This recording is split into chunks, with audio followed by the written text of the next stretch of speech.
All right, we're going to continue our discussion of functions, and today we're going to focus on domain and range. So domain, set of all the inputs, all the x's. What can x be?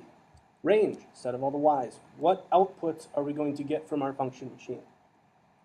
So based on this graph, we can see that it starts at x equals -1. And for every value of x greater than that, the graph is defined, the function is defined. For x equals 5, we can find an output value. So the domain, written in set notation, is the set of x's such that x is greater than or equal to -1. We use or equal to because it is a solid dot. The range. Here we're looking for the outputs.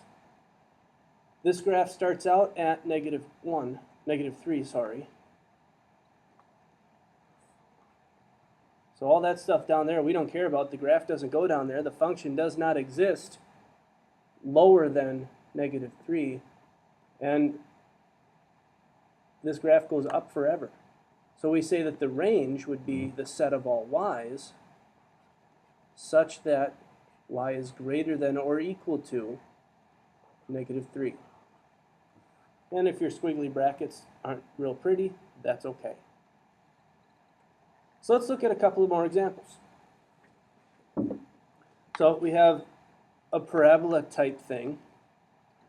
What would be the domain? And the range. Why don't you pause the video and see if you can write something down for the domain and range of each of these. So for the first one, the domain is actually the set of x's such that x is an element of the real numbers. Or we could just say all real numbers, because this goes forever side to side. The range, however, is not all real numbers. The range is a set of all y's such that y is less than or equal to, what's the highest point that it gets to? 1. For the second one, this graph goes forever that way and forever that way.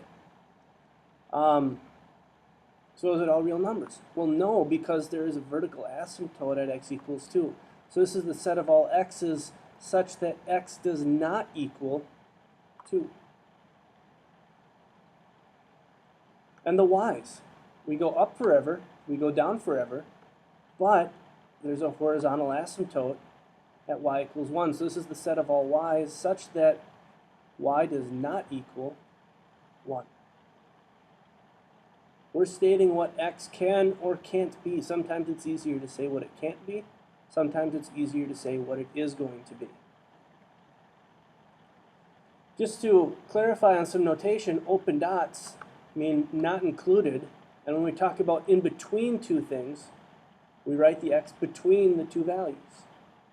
X is greater than a and less than b. When it's and, we write it here. Outside a and b, another word that we're going to use for that is or. X is less than a or x is greater than b. So here are just some examples of different ways to graph inequalities on a number line. Set of all x's such that x is greater than 3, so we mark 3 with a closed dot because it's or equal to. Greater than would be to the right. Note the difference between the first one and the second one. Less than 2. 2 has an open dot, less than would be to the right. This is a between, this is an or. Or means outside, beyond those values. Now, in general, here's some generalities we can make. If our function is x squared, the natural domain of that, the unrestricted domain, is x is an element of the real numbers. Square root function, remember we can't square root negative numbers, so the domain there is x is greater than or equal to 0.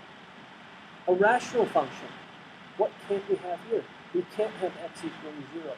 1 over 0 is a that thing. And finally, 1 over square root x.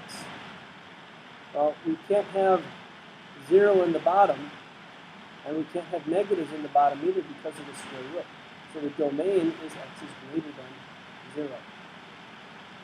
Now that we have a basic understanding of domain and range, the next video walks us through some more examples.